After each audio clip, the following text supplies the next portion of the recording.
පොරොන්දු දීලා බලයටපත් උනායි කියලා. පොරොන්දු නෙමෙයි. පොරොන්දු කියලා කියන්නේ අර જાතියව මං කියපු જાතිය. බැරි වෙච්ච දෙයක් තියෙනවා නම් අපි හදපු අරුබුදයක් නෙමෙයි. කලින් පාලකව හදපු අර්බුදයක්. රනිල් වික්‍රමසිංහගේ ප්‍රතිපත්ති ටික වැඩපිළිවෙල තමයි මේ ඉස්සරහට ගෙනියන්නේ. අල් ජසීරා වැඩසටහන බැලුවද? ඒ රනිල්ගේ වැඩපිළිවෙල ඒවනේ. ඇයි ඔබතුමා වගේ ජ්‍යෙෂ්ඨයෙක්ව මේ පක්ෂය එහෙම තනතුරකට පත් කරන්නේ නැත්තේ? දැන් කොහොමද හැදෙන්න ඕනේ? ලාල් සහෝදරයට හදපු විරෝධයයි Facebook වලින් අර මේවා. දැන් මහින්දට ඒ වගේ එකක් හැදිලා තියෙනවද? ඒ පිස්කල් නියෝගයට අනුව තමයි එළියට යන්නේ. මම තව රහසක් කියන්න දෝකේ. දැන් නම් වෘත්තීය සමිති විසිරෝල දැම්මොත් හොඳයි කියලා හිතෙන්නේ නැද්ද? නෑ ඔබතුමා කියලා තිබුණා ඒක. ආණ්ඩුවක් බලයටපත් වෙලා පළවෙනි අයවැයෙන් ওই විදිහට පඩි වැඩි කරපු ආණ්ඩුවක් මේ රටේ නම් තිබිලා නැහැ. මල සහෝදරයා බලන්නකෝ අපේ ආණ්ඩුවක් අහවල් තැන මෙහෙම කරානේ කියලා කියනවා. බොරු නෙමෙයි. එහෙම තියෙනවා. අපි අත ගහන්නේ නැහැ ආණ්ඩුව හැටියට. ඒ අදාළ තැන්වලට අවස්ථාව දීලා තියෙනවා. ඒවා නිසි පරිදි ක්‍රියාත්මක කරන්න.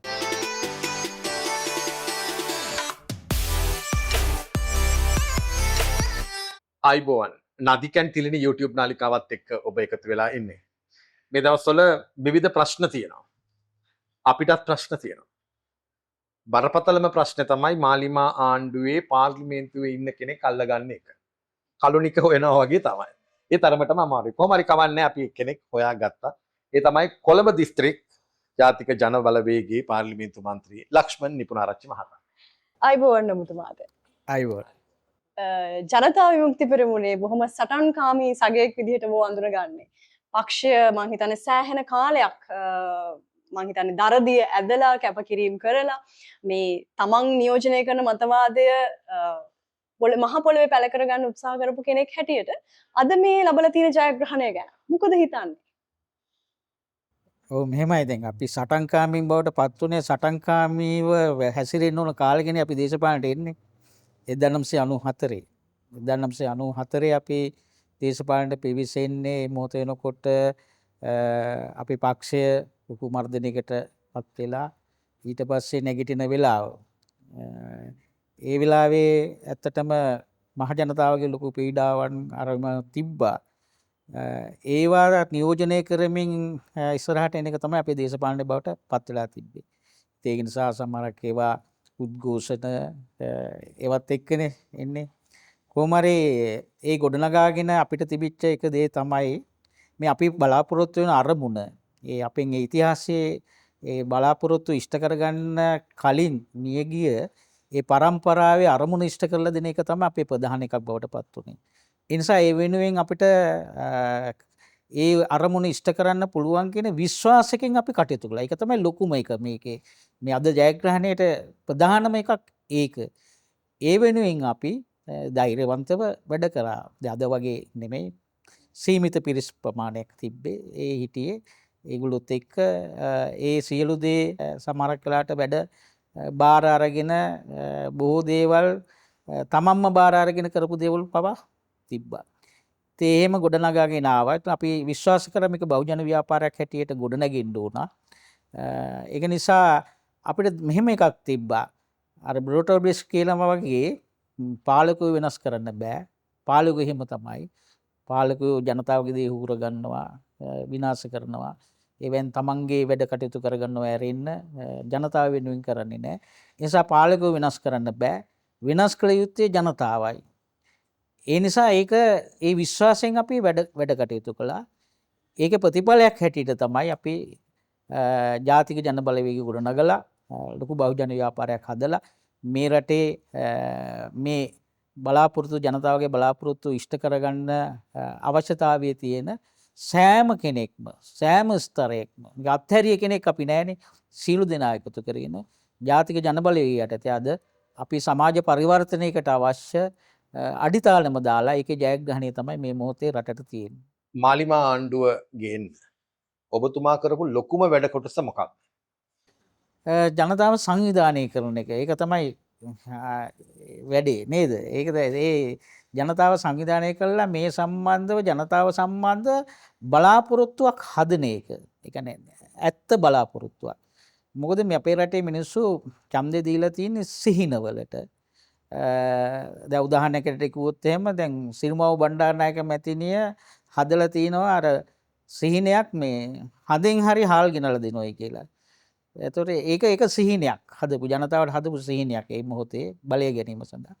ඊට පස්සේ අපි දන්නවා ජේ.ආර්. ජයවර්ධන මහත්තයලා මේ 70 77 කාලේ තිබිච්ච ඒ අපි කියන රාජ්‍ය ඒකාධිකාරී ධනමාදය ඇතුලේ මිනිස්සු පීඩාවටපත් වුණා. ඒකෙන් පීඩාවටපත් වෙලා ඒකෙන් ගැලවීමේ උවමනාවක් තිබ්බා. ඒක නිසා ජේ.ආර්. ජයවර්ධන මහත්තයලා හදලා තියෙනවා මේ එහෙම නෙමෙයි ලෝකය කියලා කියන්නේ මෙහෙම නෙමෙයි හොඳ සුපිරි ජීවිතයක් ගත කරන්න පුළුවන් පාලනයක් හදාගන්න පුළුවන්. ඒතකොට ඒකට ඒ වෙලාවේ මිනිස්සු අර තිබිච්ච ප්‍රශ්න වලින් මම උදාහරණයක් හිතුවොත් එහෙම ධාන්‍ය රාත්තල් 8ක් නොමිලේ දෙනවා කියලා. ඒකට බලය අරන් දෙනවා. ඒක තමයි සිහිනේ. ඒ වගේ අපිත් සිහිනයක් හැදුවා මිනිසුන්ට. ඒ සිහිනේ තමයි මේ තියෙන තත්ත්වෙන් වෙනස් කරලා මිනිසුන්ගේ ජීවිතය ලස්සන කරන්න පුළුවන්, රට පොහොසත් කරන්න පුළුවන්, අනාගතයකට යන්න පුළුවන් පාලනයක් අපි නිර්මාණය කරනවා කියලා. ඒක තමයි අපි හදපු සිහිනේ. හැබැයි ඒක යථාර්ථයක් බවට පත් කරගන්න පුළුවන් සිහිනයක් තමයි අපි අර වගේ බොරුවක් නෙමෙයි ඇත්ත සිහිනයක් නිර්මාණය කරා. ඔය ගමනේදී ඇත්තටම දැන් මෙහෙම චෝදනාවක් තියෙනවා. ඔබතුමාලා ලස්සන ජීවිතයක් ලස්සන රටක් හදන්න කියලා දැන් කලින් නායකවරු සිහින ළඟා කර දුන්නා වගේම ඔබතුමන්ලත් පට්ටපල් බොරු ටිකක් කිව්වා කියලා ඉවරලා දැන් ඇහෙනවා කතාවක්. ඒව ඇත්තටම බොරුද නැත්නම් මේවා සත්‍ය දේවල්ද? ඔව් ඒක වෙන වචන වලිනුත් කියනවානේ. අපි පොරොන්දු දීලා බලයටපත් උනායි කියලා. පොරොන්දු නෙමෙයි. පොරොන්දු කියලා කියන්නේ අර જાතියව මං කියපු જાතිය. අපි දුන්නේ ඒ කියන්නේ වැඩපිළිවෙලක් දුන්නා. ඒක තමයි අපි අර ඉදිරිපත් කරපු මේ ප්‍රතිපත්ති ප්‍රකාශය. ඒතකොට මේ වැඩපිළිවෙල ඇතුලේ හැම ස්තරයක්ම ගොඩනගන්නේ කොහොමද කියලා ඇත්ත වැඩපිළිවෙලක් ඒක ඇතුලේ තිබ්බා. ඒක තමයි අපි දුන්නු පොරොන්දු. ඒ කියන්නේ වැඩපිළිවෙලක් තමයි පොරොන්දු. ඒතකොට ඒක තමයි මේ එකින් එක ඉෂ්ට කරමින් ඉස්සරහට යන්නේ. ඉතින් කාටවත් කියන්න බෑ අපි මේ අර රැවට්ටුවා එහෙම එකක් කියන්න බෑ. දැන් මේ මොහොත වෙනකොට දැන් අපි දින 115ක් 116 කාලයක් දැන් අපි බලයේ දැන් ඉඳලා තියෙනවානේ. මේ දින 115ක 116 ඇතුළත කාලය ඇතුළත ඔයගලන්ට පුළුවන් නම් කරන් කියන්න අපි කරපු එක වැරද්දක්. දැන් වෙන කවුරු හරි බලයටපත් වෙලා දින 115ක් 116ක් ආවනම් දැන් ජනතාවට වෙනුවෙන් ලොකු වැරදි ටිකක් කරලා තියෙනවා. අපි කිසිම වැරද්දක් කරලා නැහැ. ඒ කියන්නේ අපිට බැරි වෙච්ච දෙයක් තියෙනවා නම් අපි හදපු අරුබුදයක් නෙමෙයි කලින් පාලකව හදපු අර්බුදයක්. ඒ අර්බුද ඇතුලේ අපිට ඒවා උත්තර ක්ෂණිකව දෙන්න බැරි වෙච්ච දේවල් ටිකක් ඇති. විසඳන්න කාලයක් ගත වෙන්නේ. කාලයක් ගත වෙන්නේ. ඒ නිසා ඒක නිසා ටිකක් ලොකු දේශපාලන අවබෝධයකින් තොරව මේවා කල්පනා කරන කෙනෙකුට සමහරක් වෙලාවට අපිට ටිකක් අපිත් එක්ක පොඩි තරහක් හැදිලත් ඇති. හැබැයි ඒක අර සතුරු ප්‍රතිවිරෝධයක් නෙමෙයි. ඒකට කියනවා මිතුරු ප්‍රතිවිරෝධයක්. ඒ කියන්නේ අපිව අයින් කරලා වෙන කවුරු හරි ගෙන්න ගන්නෝ එහෙම එකක් නෙමෙයි. අර තියෙන දර්ශනයේ තියෙනවා සතුරු ප්‍රතිවිරෝධය හා මිතුරු ප්‍රතිවිරෝධය කියලා දෙකක්. මේ අපිත් එක්ක තියෙන මිතුරු ප්‍රතිවිරෝධයක් පොඩි තමන් බලාපොරොත්තු වෙච්ච පොඩි හරි ඉෂ්ට නොවුනා නම් ඒතේට ප්‍රතිවිරෝධ. හැබැයි සතුරු ප්‍රතිවිරෝධයක් අපිත් එක්ක ඒ කියන්නේ හැමදාම ඕක තියෙයි කියලා හිතනවද? නෑ ඒක ඒ ප්‍රතිවිරෝධය වෙනස් කරගන්නනේ අපි අවුරුදු 5ක් මේක අරගෙන යන්නේ. අවුරුදු 5ක් යන්නේ අවුරුදු 3ක් විතර යනකොට මේ රටේ ජනතාවට තේරෙනවා මේ අපි හොඳ පාලනයක් හදාගෙන තිනවා. දැන් නම් රට ඉස්සරහට යන්න පුළුවන් කියලා. හැබැයි ඔය අතරේ සමහරු කියනවා මේ රනිල් වික්‍රමසිංහගේ ප්‍රතිපත්ති ටික වැඩපිළිවෙල තමයි මේ ඉස්සරහට ගෙනියන්නේ කියලා. අල් ජසීරා වැඩසටහන බැලුවද? ඒ රනිල්ගේ වැඩපිළිවෙල ඒවනේ. ඉතින් අපි එහෙම වැඩපිළිවෙලක නෑනේ නේ. නිකන් කවුරු හරි වචනෙට කිව්වට නේ ඒක කියනවා ඇති මෙහෙම වෙන්න ඇති නේ. ඒ කියනවා ඇති IMF එකත් එක්ක රනිල් කිව්වේ IMF එකට යන්න ඕන නේ කියලා ගෙනියලා හිර කරා. දැන් අපිට එතන ඉඳන් යන්න තියෙන්නේ. يعني අපිට මහ පොළොවේ ඉඳන් දේශපාලනය කරනකොට එතකොට අපිට වෙනම එකක් හදාගන්න බෑ. ඒ නිසා දැන් රනිල් වික්‍රමසිංහ කියපු විදිහට නෙමෙයි. IMF එක අපි මෙන්න මෙහෙම එකක් තියෙනවා. දැන් අපි කැමති ටිකක් තියෙනවා IMF එක කැමති ටිකක් තියෙනවා. හරි? අපි අකමැති ටිකක් තියෙනවා IMF එක අකමැති ටිකක් තියෙනවා. මෙන්න මේක ඇතුළත තමයි දිවිගටනය කියලා කියන්නේ. ඒකේ තියෙන දර්ශනයේ තියෙන දිවිගටනය. හැබැයි දිවිගටනය හොඳයි. ඒ දිවිගටනය ඇතුලේ තමයි නිවැරදි දේ ඉස්මතු වෙන්නේ. ඒ නිසා අපි මොකද ඒකනේ IMF එකත් එක්ක නිතර සාකච්ඡා මාර්ගයෙන් වැඩ කටයුතු යන්නේ. නැත්නම් සාකච්ඡා කරන්න ඕනේ නැහැ. IMF එක දෙයක් කියනවා අපි ඒකට එකඟ වුණා යනවා. එහෙම නැතුව මේ සාකච්ඡා මාර්ගයෙන් අවබෝධයෙන් යන්නේ ඇයි නිතරම? ඒ යන්නේ ඒගොල්ලොන්ගේ උවමනාවයි අපේ උවමනාවයි දෙකක් තියෙනවා. එතකොට ඒක ඇතුලේ ඒ සාකච්ඡාව ඇතුලේ තමයි යන්නේ. ඉතින් ඒක යථාර්ථයක් ඇතුලේ එහෙම යන්නේ නැතුව ඉන්න බෑ දැන්. දැන් ඉතින් කවදා හරි යම් ප්‍රමාණයකට මේක අපි ගොඩනගලා අරන් ඇවිල්ලා සමාහයට IMF එකට විවේක දීලා අපි තනියෙන් ඉස්සරහට යන්න කාලෙකුත් එයි. එතකම් මේ ආපු ගමනේ ඉස්සරහට යන්න වෙලා තියෙනවා. බලය ගන්න කලින් කිව්වා IMF එක්ක අපි ඉදිරියට යනවා. හැබැයි යන්නේ සංශෝධන කරමින් රටට අපිට ගැලපෙනේ වගේ. මොන වගේ සංශෝධනද කරගත්තේ මේ ඇවිල්ලා කාලය තුල? උදාහරණයකට මෙහෙම කිව්වොත් IMF කියන්නේ බදු ගහන. බදු ඕනා. හැබැයි බදු සාධාරණ වෙන්න ඕන. ඒතකොට අපේ පැත්තෙන් මම මේ උදාහරණයකට කියන්නේ අපේ පැත්තෙන් එනවා බදු මෙහෙම ආකාරයෙන් තමයි අපි බදු අදාළ කරගන්නේ. එතකොට ඒගොල්ලන්ගේ පැත්තෙනුත් ඊට පස්සේ නේ. ඒගොල්ලෝ කියන්නේ සහනාධාර දෙන්න එපා. හැබැයි සහනාධාර නැතුවම යන්න බෑ. එතකොට අපේ පැත්තෙන් අපි කියනවා නෑ සහනාධාර සාමුලින්ම නතර කරන්න බෑ. මොකද තාමත් රටේ ඉන්නවා සහනාධාර ලැබියුත ජනතාවක් ඉන්නවා. එතකොට අපි නිෂ්පාදන ආර්ථිකයක් ඇතුලේ රට ගොඩනගලා ආදායම් මාර්ග හදලා සහනාධාර නැතුව ජීවත් වෙන්න පුළුවන් විදියට රට හදලා අන්න එතනින් පුළුවන් අපිට සම්පූර්ණයෙන්ම සහනාධාර වලින් ඉවත් වෙලා ඉස්සරහට යන්නේ. අන්න ඒ වගේ ඒවා තමයි තියෙන්නේ. ඒ සමහර දේවල් ඒ අවබෝධයෙන් යුක්ත සාකච්ඡා මාර්ගයෙන් ඉස්සරහට අරගෙන යන්න වෙලා තියෙනවා. ලක්ෂණ මහත්තයා දැන් මම දැක්කා මේ ආණ්ඩුව ඇවිල්ලා මාස 5කින් විදේශ සංචිත ප්‍රමාණය ඩබල් වෙනවා. මාස 5කින් එහෙම ඩබල් කරගන්න මොනවද පාවිච්චි කරපු ක්‍රම? එකක් තමයි රට සම්බන්ධව තියෙන විශ්වාසය ගොඩනැගිච්ච එක. ඒ විශ්වාසය ගොඩනැගුණට පස්සේ විදේශගත වෙලා ඉන්න අයගේ ඒ ක්‍රේෂණ ටික ලංකාවට එනවා. ඒක එකක්. අනිත් එක ඒ කියන්නේ මාලිමා ආණ්ඩුව එනකන් විදේශ ප්‍රේෂණ ආවේ නැද්ද? ආවා යම් ප්‍රමාණයකින්. උදාහරණයකට අපි ගිහුවොත් දැන් විදේශගත වෙලා රැකියාවක් කරන කෙනෙක් එයා ඒ රැකියාව කරන එකෙන් ඩොලර් ප්‍රමාණයක් ලංකාවට එවනවා. ඒ ගෙදර ජීවත් වෙන මිනිස්සුන්ට එදිනදා ජීවත් වෙන්න. ඒ ඇර ආයෝජන සඳහා මුදල් ලැබුවේ නැහැ. හැබැයි දැන් ඒ තමන් උපයගත්තු ඩොලර් වලින් ආයෝජනය ලංකාවට ආයෝජනය කරන්න එයා සල්ලි එවනවා. අපි මෙහෙම කරන දැන් කවුරු හරි ඉන්නවා කාලයක් තිස්සේ ගිහලා දැන් විදේශගත වෙලා ඉන්නවා. දැන් ලංකාවේ අය හොඳට සල්ලි තියෙන කට්ටිය ඉන්නවා. එතකොට මෙහෙ තමන්ගේ පවුලේ කෙනෙක් ඉන්නවා. අපි මේ ගමන අයියා ඉන්නවා ඇමරිකාවේ, මල්ලි ඉන්නවා ලංකාවේ. එයා මල්ලිට කියනවා මේ මම ඩොලර් එවන්නම් මෙහෙ පටන් ගන්න ව්‍යාපාරයක්. යම් ආයෝජනයක් කරන්න. ඉස්සෙල්ලා ඒ ආයෝජන සඳහා එව්වේ නැහැ. මොකද ඒවල වැඩක් නැහැ. මම උදාහරණයකට කිව්වොත් එහෙම දැන් එක මොහොතක තිබ්බා ලංකාවේ ඉදිකිරීම් කර්මාන්තය සම්පූර්ණයෙන් වැටුණානේ. දැන් දැන් ආපහු නැගිටලා ඉන්නේ. සම්පූර්ණයෙන්ම ඉදිකිරීම් කර්මාන්තය වැටුණා. ඉදිකිරීම් කර්මාන්තය වැටිලා තියෙද්දි හાર્ඩ්වෙයාර් එකක් පටන් ගන්න මොකටද?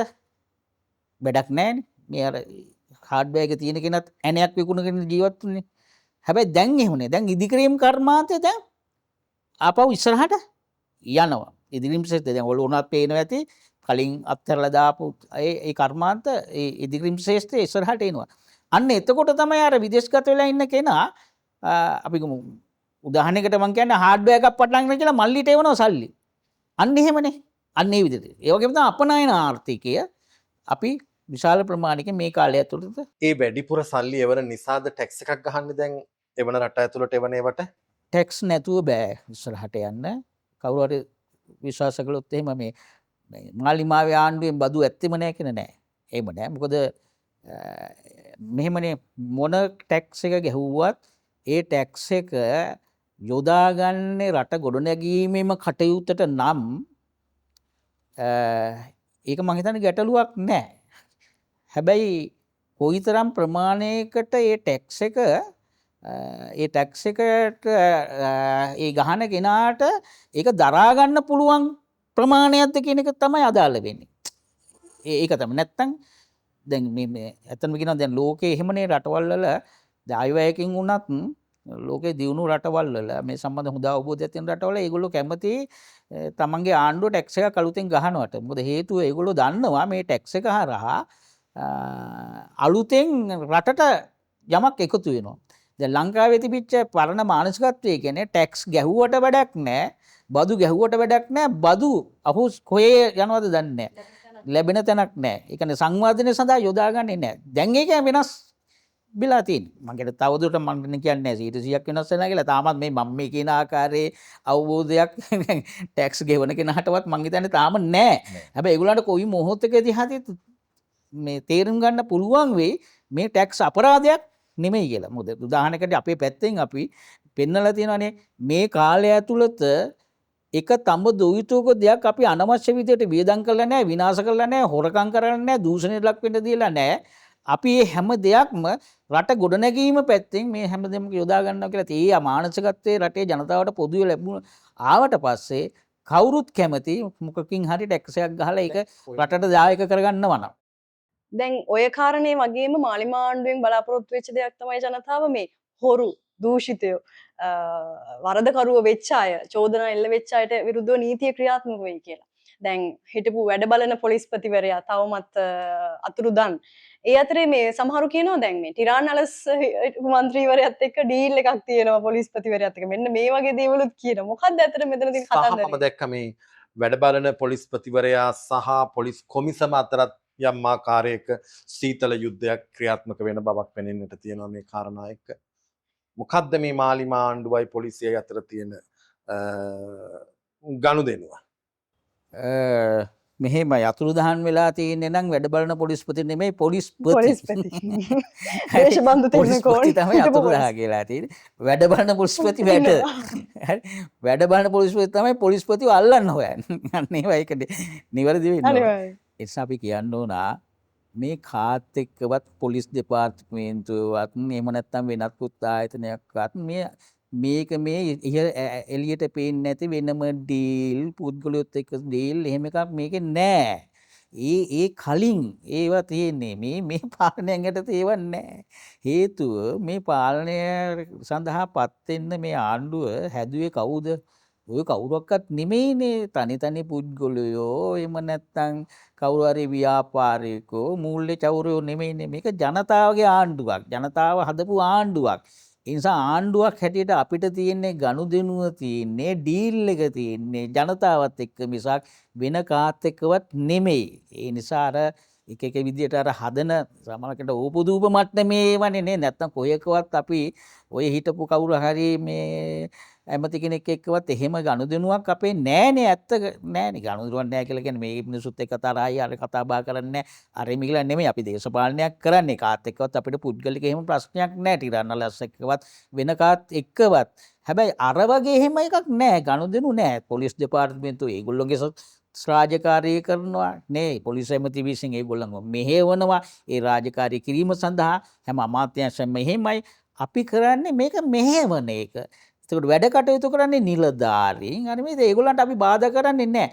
ඒගොල්ලන්ට විවෘතව වැඩ කටයුතු කරන්න පුළුවන්. මම මේ කියන්නේ මේක ඇතුලේ ඔක්කොම දැන් සර්ව සම්පූර්ණේ එහෙම වෙලා තියෙනවා කියලා. දැන් කොහේ හරි ඇති එහෙම නම් ඒ විදිහේ කවුරු හරි ඉන්නවා නම් ඒකටත් අවශ්‍ය පියවර ගන්න. මම නම් හිතන විදිහට දැන් පොලිස් දෙපාර්තමේන්තුව විශේෂයෙන්ම අපේ මහජනාරක්ෂක අමාත්‍යාංශයේ ලේකම්තුමා හැම ඒවා හරියට මෙහෙවනවා. පොලිස් වැඩ බලන පොලිස්පතිතුමා ඒවා මෙහෙවනවා. හැම අංශයක්ම ඒවා හොඳින් මෙහෙවීමක් වෙනවා. ඒක නිසා වෙන ප්‍රශ්නයක් මේක ඇතින් නෑ. කාටවත් සැකයක් උපදවා ගන්න එකක් පොලිසිය නෙමෙයි වෙන කොතනකවත් නෑ. ඔබේ දේශපාලන පක්ෂයෙන් ගෙන ආපු තව අලුත් දෙයක් තමයි දැන් සාමාන්‍යයෙන් අපි දකින්නේ පක්ෂයක් බලයට එනකොට ඒ පක්ෂය වෙනුවෙන් දීර්ඝ කාලයක් වැඩ කරපු අයට අනිවාර්යයෙන්ම ලොකු තනතුරු හම්බ වෙනවා. ඇමති තනතුරු එහෙම. දැන් අපි දකින ඔබතුමා දීර්ඝ කාලයක් තිස්සේ ඉන්න තවත් බොහෝ ජ්‍යෙෂ්ඨ සමාජිකයෝ ඉන්නවා. හැබැයි ඇමතිකම් නැහැ. දැන් ඔබතුමා අවුරුදු 31ක් දේශපාලනේ. මේ අද ඊයේ දේශපාලනයට ආපු අයටත් නියෝජ්‍ය ඇමතිකම් හම්බෙලා තියෙනවා. ඇයි ඔබතුමා වගේ ජ්‍යෙෂ්ඨෙක් මේ පක්ෂය එහෙම තනතුරකට පත් කරන්නේ නැත්තේ? මම හිතන්නේ ඔබතුමා ඇවිල්ලා මේ කොළඹ දිස්ත්‍රික්කය ඇතුලේ ගත්තොත් ජනතා විමුක්ති පෙරමුණේ සෑහෙන අත්දැකීම් සහිත ආණ්ඩු ගණනක් වැඩ කරපු කෙනෙක්. මොකද්ද මේ පක්ෂයේ තියෙන සංස්කෘතිය? එහෙම එකක් නෑ. ඒ දැන් එහෙම නැතුව මෙම යන එකම තමයි අපේ ජ්‍යෙෂ්ඨත්වය. ඒ කියන්නේ ඒකද නැත්තම් ඉවසගෙන බලාගෙන ඉන්නවද? නෑ. තනතුරක් නෑ. තනතුරු බලාපොරොත්තුෙන් අර එමේ නෑ. මේක ඇතුලේ අපි වගකීම් දරන්නේ. ඇමතිකම් හරි වෙන වෙන ඒවා හරි වගකීම්. ඒ නිසා ඒ වගකීමට බැඳිලා අපි ඒ වගකීම ඉෂ්ට කරනවා. ඒ නිසා ඒ වගකීම් සමහරක පේන ඒවා තියෙනවා, නොපෙනෙන වගකීම් තියෙනවා. එහෙමයි. ඒ නිසා ඒ වගකීම අපේ අතින් හැම කෙනාගේම ඉෂ්ට වෙනවා. එහෙම ඇත්තටම ඔය කියන ජාතියේ ප්‍රශ්නයක් එහෙම එකක් නෑ. අපේ මානසිකත්වය ඇතුලේ නෑ. ඉතින් ආණ්ඩුවක් කරගන්න ගියාම ආණ්ඩුව ඇතුලේ ඇමතිකම් බෙදා ගන්න පොර කනවා. කවුරු හරි ඉන්න ඕන. නියෝජ්‍ය ඇමතිකම් දරන්න කවුරු හරි ඉන්න ඕන. ඇත්තට මේක සමහර පක්ෂවල අපි දකින්නේ මේ රණ්ඩු. තිලිනි අපිට ඒක කියන්න පුළුවන් දැන් මේ. ඇත්තටම පක්ෂයක් ඇතුලේ තියෙන විනය වෙන්න පුළුවන්. අපි පරිණත වෙන්නෙත් ඒ විනයට අනුව කටයුතු කරනවා නම් තමයි. නැත්නම් අපි පරිණත නෑ. වචනෙන් කිව්වට මෙච්චර කාල ඇත්තටම මේක කටයුතු කරපු කාලය ඇතුළේ නෙමෙයිනේ පරිණතකම තියෙන්නේ. අවුරුදු 30 ගානේ කියන ඇතුළේ වුණත් අපි ඒ තත්ත්වයට ගොඩ නැගිලා නැත්නම් වැඩි දියුණු වෙලා නැත්නම් අපි පරිණත මිනිස්සු කියලා කියන්න බෑ. පරිණතභාවය වෙන්නේ අපේ භාවිතාව ඇතුළේ. පොළොන්නරුවේ පැත්තේ මේ දවස්වල වී අස්වනු නෙලනවා. හැබැයි ගබඩා හිස් කියලා මම දැක්ක දාලා තියෙනවා. ඔව් දැන් කලින් තිබ්බේ වී අරගෙන තාන්න තැන්න කියලා. දැන් එතකොට ගබඩා අපි සුද්ධ පවිත්‍ර ගබඩා සුද්ධ කරනවා අපි දැක්ක. ඔව් සුද්ධ පවිත්‍ර කරලා අරෙම කළා ගබඩා පාසුකම් හදාගෙන තියෙනවා. එතකොට කොහොම වෙන්නේ අර වී කොහොමත් මෙහෙමනේ අපි මිනිස්සු කල්පනා කරන්නේ නැහැ, ගොවියා කල්පනා කරන්නේ නැහැ. ආණ්ඩුව මෙච්චර මේ වෙනුවෙන් ගොවියා වෙනුවෙන් වෙහෙසෙනවා. ඒ නිසා අපේ වගකීමක් නේද ආණ්ඩුවටම වී දෙන්නේ කියලා. ඒ නිසා ඒවා සියල්ලක්ම මේ හැදිච්ච වෙළඳපොළ ආර්ථිකයක් තියෙනවා. ඉතින් ලක්ෂ්මන් මහත්තයා වෙළඳපොළ ආර්ථිකය ඇතුලේ භාණ්ඩයක් විකුණන්නේ වැඩි මිලකටනේ. දැන් ආණ්ඩුව වැඩි මිලට වී මිලදී ගන්නවා නම් ජනතාව එතනට විකුණන්න එපා. විකුණන්නේ නැත්තේ. තහනමක් දාලා නැහැනේ. කියලා අපි ආණ්ඩුව හැටියටත් වී ගන්නවා. මොකද ආණ්ඩුවගේ වැඩක් තියෙනවා. ආණ්ඩුව කළ යුතු කාර්යභාරය තියෙනවා. බැලුවකට වී ගන්න හදලා නැත්නම් මොකද වෙන්නේ? නේ ඕක ඉන්නේ වෙන විදියකනේ. ඒ නිසා එහෙම හදලා තියෙනවා. නමුත් කියලා තියෙන්නේ ගොවියට කියලා තියෙන්නේ තමන් කැමති කෙනාට වී ටික දෙන්න. හැබැයි ආණ්ඩුව පැත්තෙන් ඒකට යම් වැඩපිළිවෙලක් හදලා තියෙනවා. ඒ නිසා මම දන්නේ නැහැ හරියටම මේ වී ගබඩා හිස්ද කියන එක අදාළ මම දන්නේ නැහැ. නමුත් මම දැනුවත්ව නම් දැන් ගොවියෝ ඇවිල්ලා ආණ්ඩුවටත් වී දෙනවා. දැන් අනෙක් කාරණේ තමයි දැන් පහුගිය දවස්වල ලොකු කතාබහක් තිබුණා මේ හිටපු ජනාධිපති මහින්ද රාජපක්ෂ මහත්මයාගේ ගෙදර සම්බන්ධයෙන්.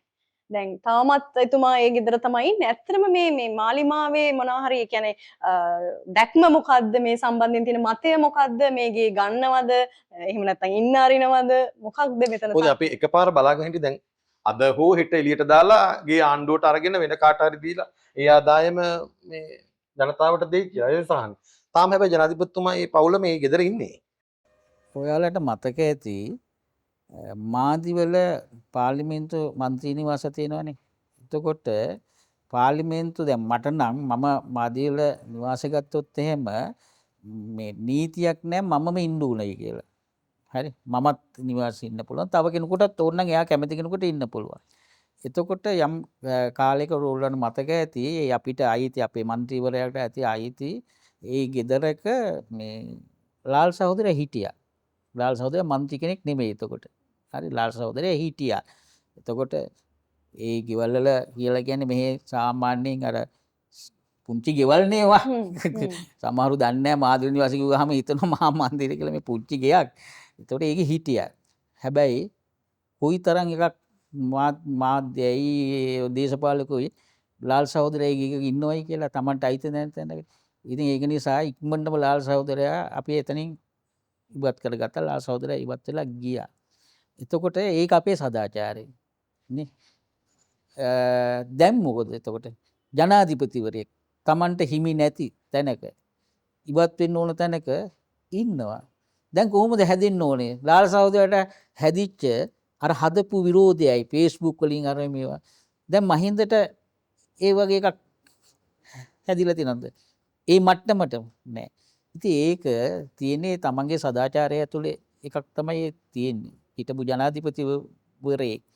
ඉතින් ගෙවල් නැතුව නෙමෙයිනේ. ගෙවල් තියෙනවා තව තියෙනවා ගෙවල් තියෙනවා. නමුත් අර ගෙදර ඉන්නවා.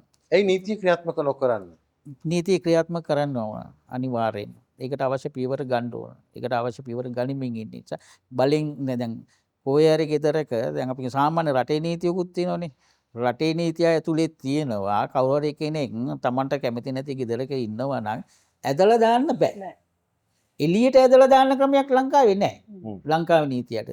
හරි. දැන් මම මට අයිති නැති ගෙදරක කොහොම හරි ගේ ඇතුලට රිංගලා ඉන්නවා නම් මම ඉන්නේ ගේ ඇතුලේ නම් වාසය කරනවා නම් මාව එළියට දාන්න බෑ කාටවත්. පොලිසියට කරන්න බෑ. ඒකට තියෙන පිළිවෙලක්. මොකද්ද? ඒකට නඩුවක් දාන්න ඕන. නඩුවක් දාලා උසාවියෙන් නඩුව විසඳලා සමහර නඩුව විසඳෙන්න යනවා අවුරුදු ගණන්. ඊට පස්සේ තීන්දුවක් එනවනේ. අන්න එතකොට ෆිස්කල් නියෝගයක් දෙනවා. ෆිස්කල් නියෝගය. ඒ ෆිස්කල් නියෝගයට අනුව තමයි එළියට යන්නේ. මම තව රහසක් කියන්න දෝකේ. ඔය ගොඩක් වෙන වැඩේ. බැරි වෙලාවකත් ෆිස්කල් නියෝගය එනකොට ඒ ෆිස්කල් නියෝගය ආපු කෙනා නෙමෙයි වෙන කෙනෙක් ගේ ඇතුළට රිංගලා හිටියොත් එයාව අයින් කරන්න බෑ. මොකද ෆිස්කල් නියෝගය ඇවිල්ලා තියෙන්නේ අර නඩුවේ හිටපු කෙනාට. මේක ඇතුලේ තියෙන මේ ක්‍රමය. ඉතින් ඒ නිසා අපි ආණ්ඩුවක් වූ පමණින්ම අපිට ඒ විදිහට කටයුතු කරන්න බෑ. එහෙනම් අපි නීති ක්‍රියාමාර්ග වලට ගිහිල්ලා තමයි අවශ්‍ය පියවර ගන්න ඕනේ. ඉතින් මම හිතන්නේ රටේ මිනිස්සු කල්පනා කරන්න ඕනේ. ඉතින් අච්චරටම ගිහිල්ලා නීති ක්‍රියාමාර්ගකට ඇවිල්ලාද මහින්දව එළියට දාන්න ඕනේ කියලා. නේ? ඒක මේ රටේ හිටපු ජනාධිපතිවරයෙක් හැටියට තව පුංචි හෝ ලැජ්ජාවක් තියෙනවා නම් නේ ගෙදරින් අයින් වෙලා නේ මේ Tamanට බලේ නැති තත්වයක් ඇතුලේ ඒ බලේ තියෙන ඇත්තන්ට ඒ ඉඩකට සපයන්න ඕන දෙයක් කරගන්න කියලා. ඉතින් ඒ සදාචාරයක් ලැජ්ජාවක් නැති කටනෝග ඇතුලේ තියෙන. මේ බලාපොරොත්තු වෙච්ච රට හදන්න මේ රජයේ සේවකයන්ගෙන් සහයෝගයක් තියෙනවා. අනිවාර්යෙන්ම රජයේ සේවකයන්ගේ සහයෝගය ප්‍රධානම එක තමයි තැපැල් ඡන්ද වලින් ඒ සහයෝගය තිබ්බා. හරි ඒක ආණ්ඩුව හදන්න සහයෝගය දුන්නා. ඒ වගේම තමයි දැන් මම උදාහරණයකට දෙන්න සාමාන්‍යයෙන් අපේ රටේ තියෙන මේ නිලධාරීන් වැඩ කරන්නේ ආරේ මේක ඔය ක්ලීන් ශ්‍රී ලංකා වැඩසටහන යගීට වැඩ කරන්නේ සෙනුසරාදා එනවා ඉරිදා එනවා ඇවිල්ලා ඒවත් එක්ක සම්බන්ධ වෙනවා ඒ මිනිසුන්ට ඉන්න පුළුවන් සෙනුසරාදා ඉරිදා ගෙවල් වල මේ ඇවිල්ලා වැඩ කරන්නේ සමහරක් වෙලාවට අපිත් එක්ක අපිටම හිතනවා මේ අයට මේ රජයේ සේවකයින්ට මේ අපිත් එක්ක වැඩ කරන හැටියට මේක එපා වෙයිද කියලා. ඇයි වෙන ආණ්ඩුවකදී ඔච්චර ඔහොම ප්‍රශ්නයක් හැදෙන්නේ නැහැ නේ අපිත් එක්ක හැබැයි දිගට වැඩ කරන්න ඕන. ඉතින් ඒ නිසා ඒ අය වැඩ කරනවා. ඔය අතරේ ඇති සමහරවිට තාමත් අර විදියට ටිකක් සීතල විදියට කටයුතු කරන අය ඇති. ඉතින් ඒවත් මං හිතන්නේ යම් කාලයකදී විසඳෙයි. දැන් නම් වෘත්ති සමිති විසිරෝලා දැම්මොත් හොඳයි කියලා හිතෙන්නේ නැද්ද? නෑ ඔබතුමා කියලා තිබුණා ඒක වෘත්ති සමිති විසිරෝලා දාමු කියලා. මොකද දැන් නම් වැඩක් නැහැ තමයි නේද? නෑ මම ඒ කිව්වේ ඒ කියනකොට ඇත්තටම මම ඒ අදහස තමයි මම කිව්වේ. අර ඔබතුමා කියන එක හැක හරියට හරි. මං කිව්වේ කවියම් මොහොතකෝ අපේ රටේ ඉතෝ මේ වෘත්තීය සමිති අවශ්‍ය නෑනේ දැන්.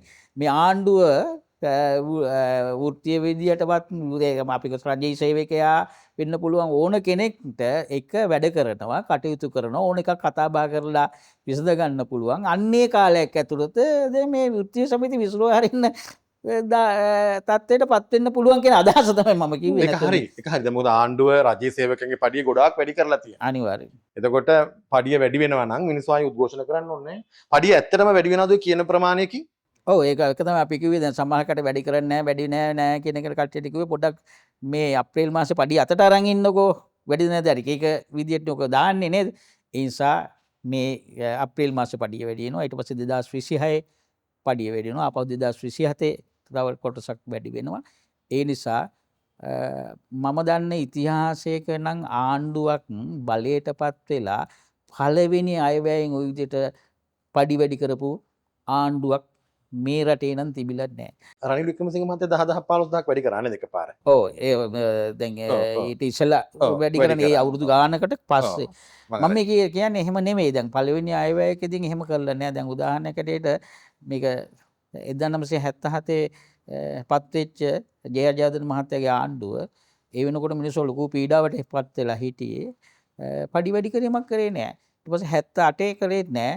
70ට අයවෙන් නැහැ 79 අයවෙන් උන්නේ නැහැ. ඊට පස්සේ තමයි 80 මිනිස්සු ඉල්ලීම් ඉල්ලන්නේ ආණ්ඩුවෙන් දවසකට රුපියල් 10ක් පඩි වැඩි කරලා දෙන්න කියලා.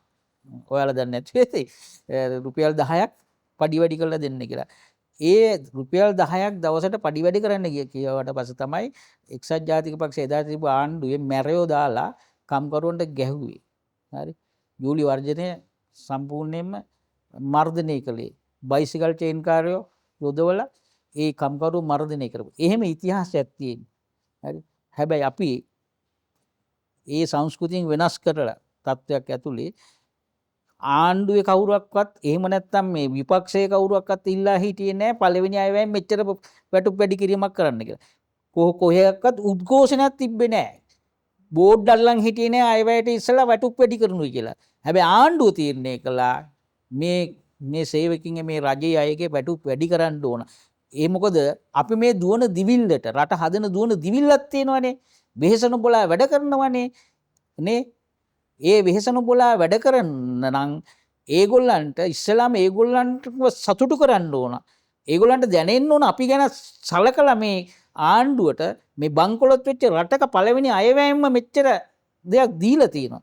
අන්න ඒක හදන්න තමයි වැටුප් වැඩි කරේ. මාලිම ආණ්ඩුව කරලා තියෙන මේ කාලය තුල කරලා තියෙන දැනෙන්නම කරලා තියෙන වැඩ ටිකක් කියන්න. පළවෙනි එකම තමයි හොරකම් කරන එක නතර කරපු එක. ආණ්ඩුවක් හැටියට නේ හොරකම් කරන එක දැන් නැහැ. ඒක මානසිකත්වයක් නේ කාටවත් නැහැ හොරකම් කරන කියලා. එතනින් තමයි පටන් ගත්තේ. ඊට පස්සේ අපි ලොකු සහනාධාර ප්‍රමාණයක් දුන්නා. මේ අයවැයට ඉස්සෙල්ලා මොනවද අපි ගොවිය වෙනුවෙන් නේ ගොවි පොහොර සහනාධාරය දුන්න රුපියල් 25000ක් හෙක්ටයාරයකට. ඊට පස්සේ දීවරයින්ට සහනාධාර දුන්නා. පාසල් දරුවන්ට අස්වැසුම ලබන පාසල් දරුවන්ගේ ඒ පවුල්වල ඒ දරුවන්ට රුපියල් 6000ක් පාසල් උපකරණ ගන්න දුන්නා. ඊට පස්සේ 300කට අඩු දරුවෝ ඉන්න පාසල් වලටත් ඒ රුපියල් 6000 ප්‍රතිලාභෙම දුන්නා. ඒ විදිහට පටන් අරගෙන නිෂ්පාදන ආර්ථිකයකට අවශ්‍ය වටපිටාව සකස් කරලා දුන්නා. හරි. දැන් ඒක නිසා තමයි මම ඉස්සෙල්ලා කිව්වේ දැන් නිෂ්පාදන ආර්ථිකයේ අවශ්‍ය ඒ අඩිතාලම වැටිලා දැන් ඒ වැඩ පටන් අරන් තිනවා. ඒ ක්‍රියාවලිය දැන් එහෙම පටන් අරගෙන ඉස්සරහට යනවා. එතකොට රැකී ආරක්ෂා අවස්ථාවල් දැන් නිර්මාණය වුණා. රැකී ආරක්ෂා අවස්ථාවල් නිර්මාණය වුණාට පස්සේ අපි මේ මන්ත්‍රීවරුන්ගෙන් රස්සාවල් වලට දාන එක පුරෝණ එක එහෙම දෙයක් වෙන්නේ නැහැ දැන්. નિયમિત විදියට ගැසට් කරලා පුවත්පත්වල දැන්වීම් පළ කරලා දැන් රැකියාව සඳහා බඳවා ගැනීම කරනවා. ඒ හැම ශ්‍රේෂ්ඨයකම. ඒ කියන්නේ අපේ රටේ රැකියාව යුක්තියක් නැහැ වගේද? මෙහෙමයි. ඒක සම්පූර්ණයෙන්ම ඔබතුමා කතාවේ හැටියට මට තේරෙන්නේ මේ නිෂ්පාදන රැකියාව අවස්ථාවල් රටේ මිනිස්සුන්ට හොඳට රස්සාවක් තියනවා වගේ නිකන් පරිසරයක් වලට එකක් තමයි රැකියාව අවස්ථාවන් තියෙනවා.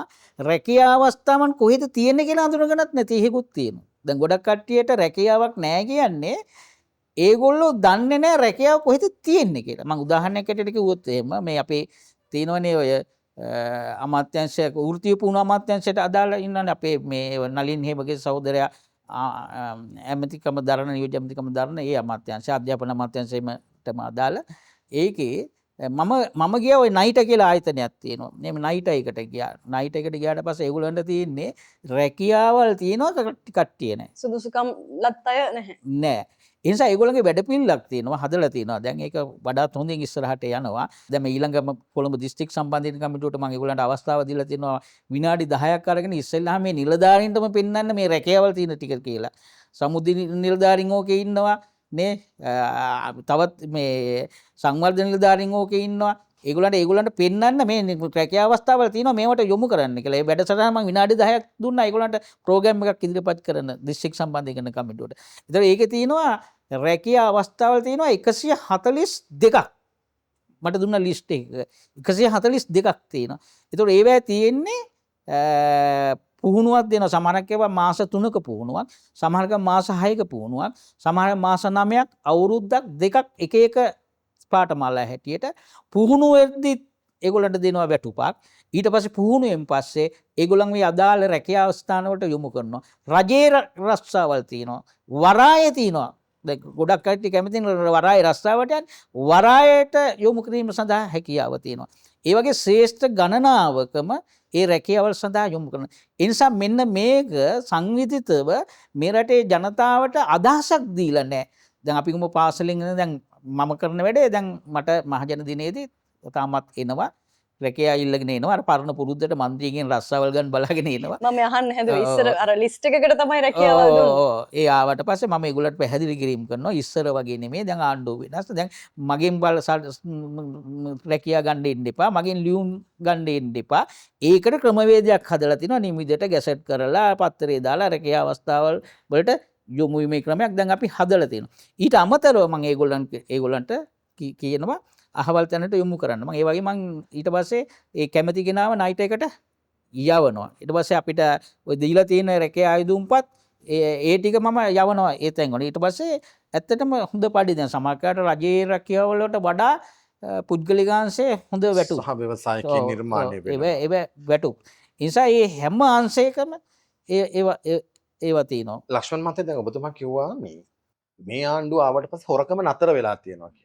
දැන් ජනතාව විදිහට අපිට කොහොමද ඒක පේන්නේ? කොතනින් දැන් කොහොමද මොන සංඛ්‍යාවකින්ද අඩු වෙලා කොහොමද ඒක හොරකම අඩු වෙලා කියලා ඔබතුමා කියනවා.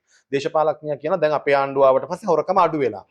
කොහොමද දැන් කොතනින්ද කොච්චර ප්‍රමාණයක ගණන් බලලා තියෙනවද අපි මෙච්චර හොරකම අඩු කෙරුවා? කොහොමද ඒක කියන්නේ? නැත්නම් ඒකත් ඇවිල්ලා නිකන් හරි මේ ව්‍යාජ කතා බහක් විතරද හොරකම අඩුයි?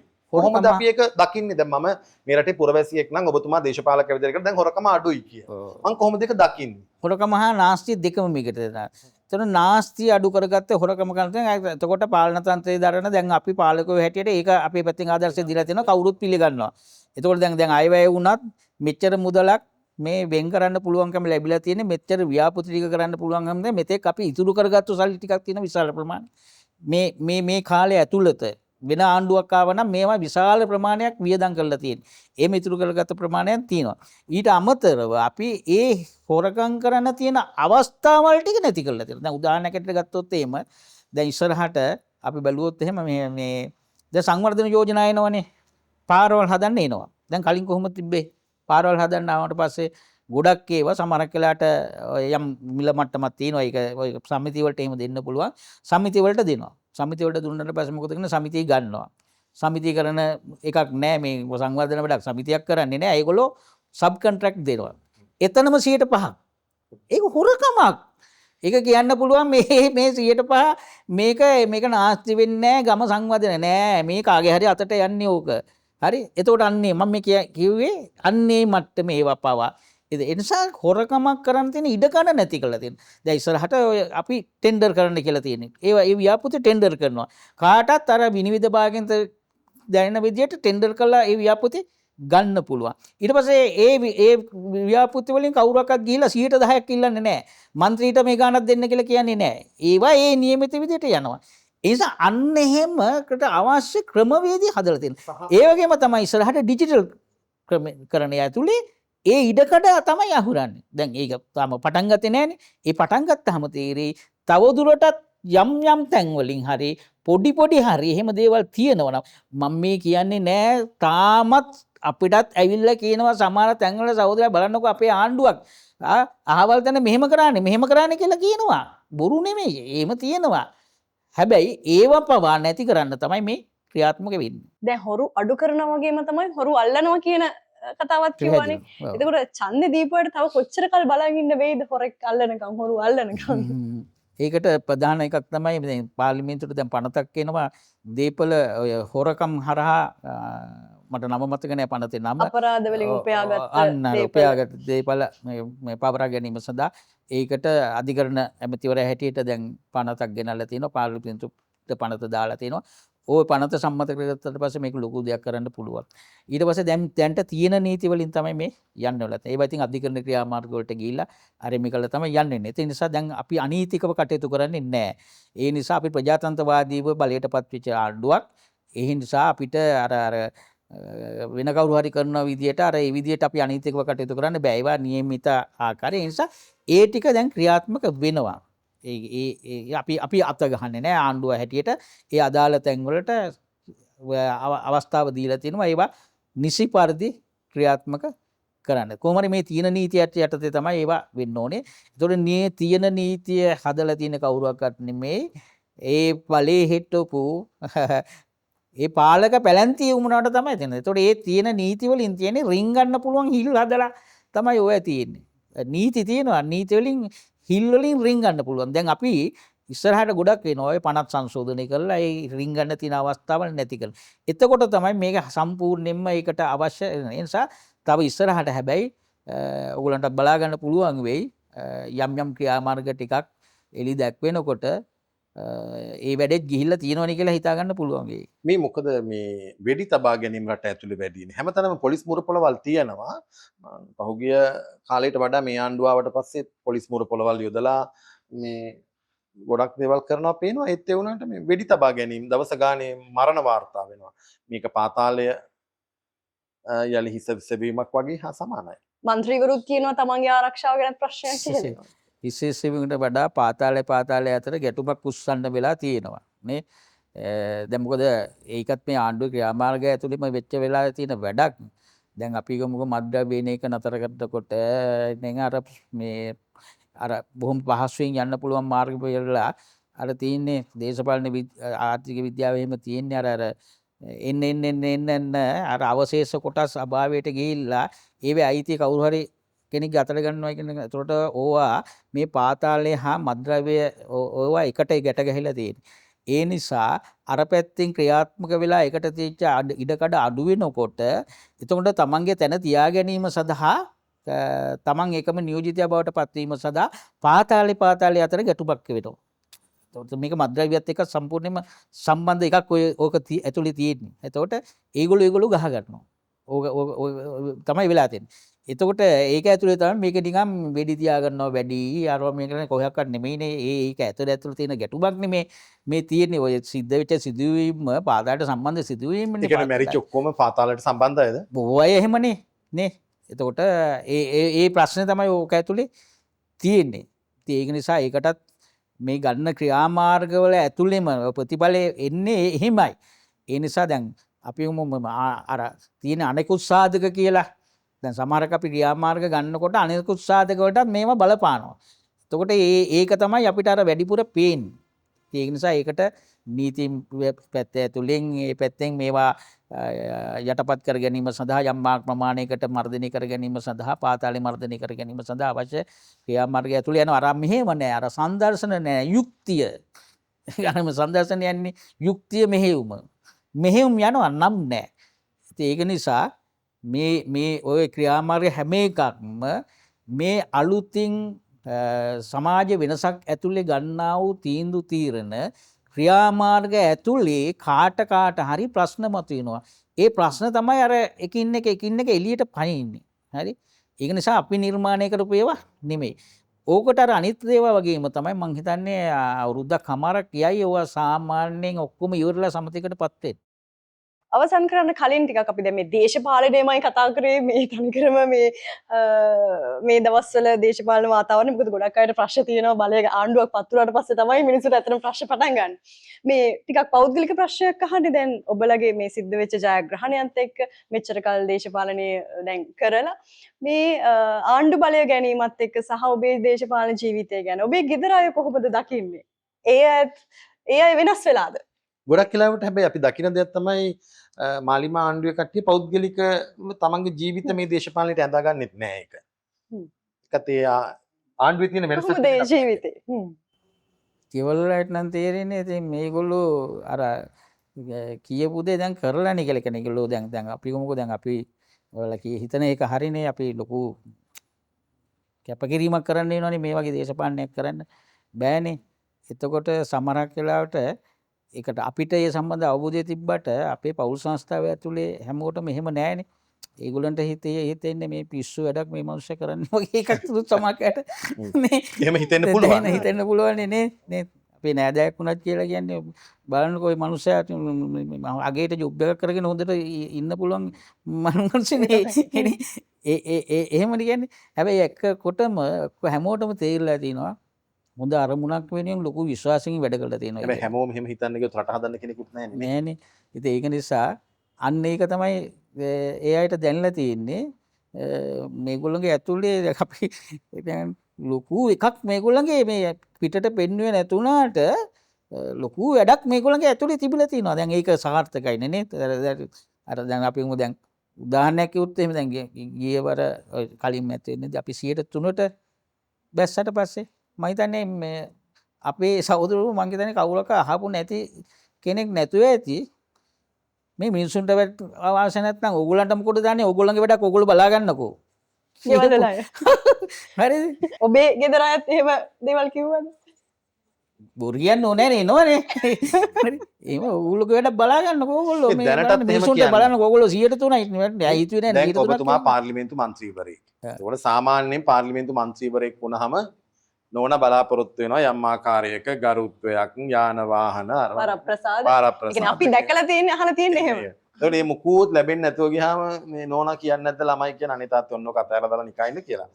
නෑ දැන් එහෙම නෑ ඉතින් එක මොහොතක් එන ඒක මෙහෙම එන්නේ නේද දැන් අර නිකන් කියන්නේ නෑ දැන් මොකක් හරි අර මුහුණ දෙන ප්‍රශ්නයක් ඇතුලේ ඒ ප්‍රශ්නෙට උත්තරයක් නැති වෙච්ච වෙලාවට ඔයගේ වයින්නවා හරි එහෙම එනවා ඉතින් අපි පක්ෂය කියලා කියන්නේ එහෙම නෙවෙයි කියන්නේ අපි මුහුණ දෙන බරපතල ප්‍රශ්නයක් ඇතුළේදී අපිව තනි කරන්නේ නෑ පක්ෂයේ තියෙන එකට පක්ෂයේ එහෙම තනි කරන්නේ නෑ එතකොට ඒව හරි කියන්නේ පක්ෂයේ නේ අඩුම ගානේ කතා බහ කරලා බලලා මොකද ප්‍රශ්නේ කියලා සම්බන්ධව හොයා බලන එකත් ලොකු එකක් නේ. ඉතින් ඒක නිසා අපිට එහෙම දැනෙන්නේ නැහැ. අපිට ලොකු ධෛර්යයක් තියෙන පක්ෂෙත් එක්ක පක්ෂයට මට අපි කියලා කියන්නේ මට විතරක් නෙමෙයි හැමෝටම. ඉතින් ඒක නිසා එහෙම ගැටලුවක් අපිට එහෙම එන්නේ නැහැ. යම් ප්‍රමාණයකට නිශ්චිත මොහොතකදී ටිකක් එහෙම අවස්ථාවල් නිර්මාණය නොවෙනවම නෙමෙයි. නැත්තම් බොරුවක් කිව්ව වෙනවා. ඒ නිසා ඕන තරම් ඒ වගේ අවස්ථාවල් ඇවිල්ලා තියෙනවා නේ. මම හිතන්නේ මේ වෙනකොට පක්ෂයේ විදිහත් පවුල් වල අඳුරගෙන ඇති. එතකොට ඒ අයත් ඒකට දැන් තේරෙනවා. දැන් හොද්ද තේරෙනවා නොතේරෙන කෙන අයටත් දැන් තේරෙනවා. අර අනික් ටිකක් ඈතින් හිටපු අයටත් දැන් තේරෙනවා. ඉතින් මේගොල්ලෝ මොන වුණත් ලොකු අරමුණක් වෙනුවෙන් වැඩ කළා ඒක සාර්ථක කරගෙන තියෙනවයි කියන අදහස තියෙනවා. සාර්ථක කරගත්තේ නැත්නම් මොකද? ඇත්තටම මේක අපි අපේ ජීවිතේ මේක සාර්ථක කර ගන්නම පුළුවන් කියන එක දැන ඉඳන් දේශපාලනය කරේ නැහැ. සාර්ථක කරගන්න බැරි වුණා නම් මම දැන් අනුර සහෝදරයා මේක සරයක් කිව්වා. අනුර සහෝදරයා කිව්වා මම හිටියේ මේ වෙනුවෙන් වෙහෙසෙච්ච මිනිහෙක් හැටියට මැරෙන්න. හැබැයි මට පුළුවන් වෙලා තියෙනවා දැන් මේ ඒ අරමුණ ඉෂ්ට කරගෙන මැරෙන්න. ඒ වගේ තමයි අපිටත්. අපි ගමුක අපි මේ වෙනුවෙන් වෙහෙසලා ලොකු දැන් පරාර්ථකාමී එකකටනේ ඇත්තටම අපි ගැන කියනවා නෙමෙයි. එහෙමනේ කළද? බැරිලක මේක කරගන්න බැරි වුණා නම් ඉතින් අපි මැරලා යනවා. හැබැයි අපේ දරුවන්ට උනත් තියෙනවා අපේ තාත්තලා හැබැයි try කළා මේක වෙනස් කරගන්න. මොකුත් කරගන්න බැරුව. බැරුණා. එච්චරයි. ඒ නිසා දැන් අපි හැබැයි මැරෙන්න පුළුවන් දැන්. ඒක රටට ඉෂ්ට කරලා දීපු මිනිස්සු හැටියට දැන් මැරෙන්න පුළුවන්. රටේත් බලාපොරොත්තුව මම හිතන්නේ අති විශාල ඡන්ද ප්‍රමාණයකින් ජාතික ජන බලවේගයේ බලයට පත් කරන්නේ අපේ රටේ ජනතාව විශාල බලාපොරොත්තුවකින් ඒ වෙහෙසුණු ගමන ඉස්සරහට තරග යන්න පුළුවන් වෙන්න කියලා අපිත් ඔබතුමන් ඇතුළු ඔබතුමන්ගේ මේ බලවේගයට පක්ෂයට ප්‍රාර්ථනා කරමින් එහෙනම් බොහොම ස්තුතියි අතරම සම්බන්ධ වුණාට. මොකද මං හිතන්නේ මේ ආණ්ඩුවක් නියෝජනය කරමින් මාධ්‍යයකට උත්තර දෙනවා කියන එක ලේසි වැඩක් නෙවෙයි. මොකද ගොඩක් ප්‍රශ්න තියෙනවා. සහ අභියෝගය බාරගත්තා. අනිවාර්යයෙන්ම රටේ ජනතාවගේ තියෙන ප්‍රශ්න අපි යොමු කළේ. එහෙමනම් අපි මෙතුමාට ස්තුතිවන්ත වෙමි. ඔයගලන්ට බොහොම ස්තුතියි මාව සම්මත කරගත්තා. බොහොම ස්තුතියි ඔබතුමාට. නදී කැන් තිරණ YouTube නාලිකාව subscribe කරන්න. තවත් මෙවැනිම වැඩසටහනකින් ඔබව හමු වෙනවා.